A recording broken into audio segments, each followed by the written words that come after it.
What's up, Algebra 2 students? And today we're going to talk about the quadratic formula and how to use it to solve things that will not factor. Well, when you look at this problem, this is not set equal to 0. I picked this one because there's things all over the place.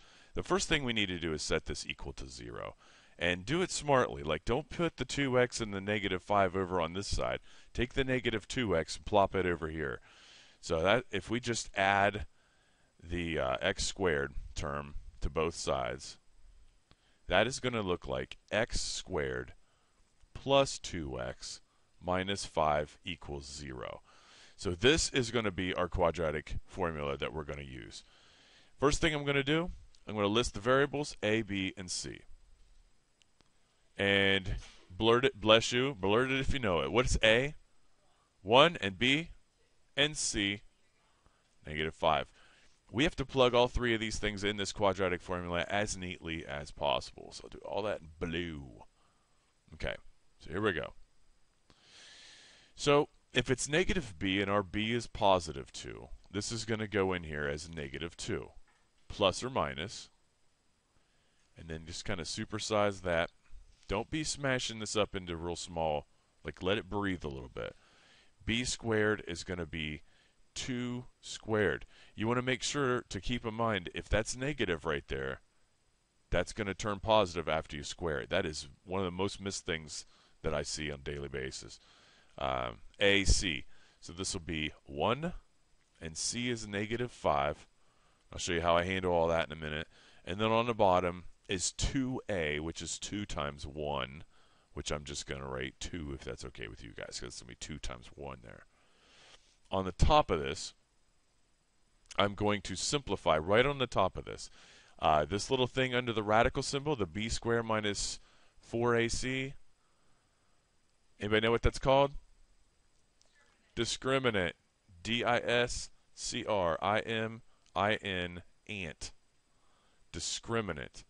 And that thing tells you that if it is positive, just review this real quick, you have 2 solutions. If it is negative, you have 0 real solutions. You're going to have i's in your answers, I radical stuff.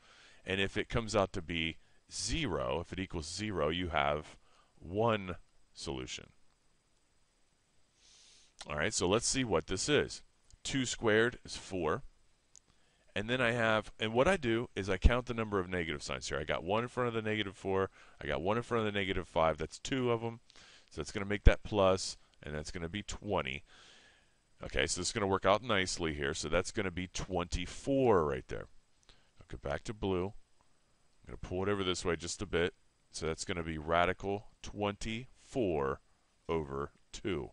Now this is going to break down like you would not believe. And I'm telling you right now, people who can get it to here, you know, most people can do that.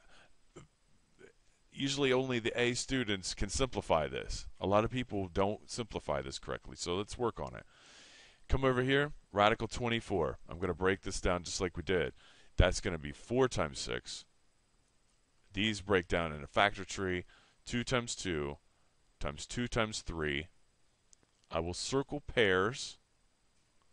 So what does this become here? 2 radical, and then the leftovers get multiplied together and stuck back under there. So that's where 2 radical 6.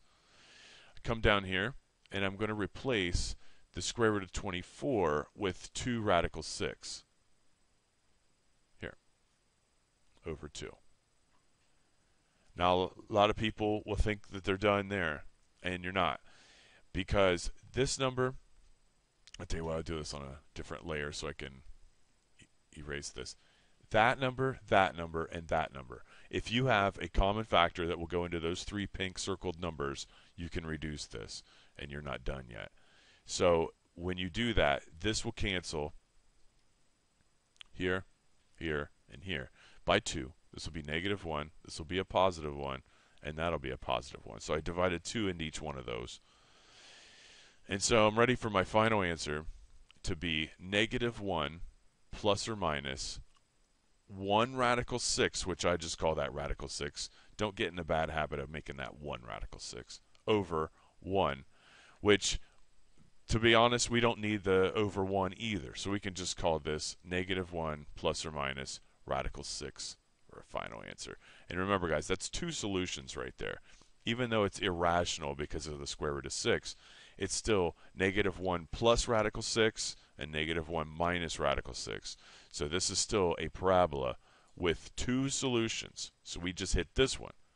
Because of that discriminant was positive 24 here, it's going to have 2 solutions and cross twice on the x-axis. That's how that all works together. That was the quadratic formula. I will see you tomorrow.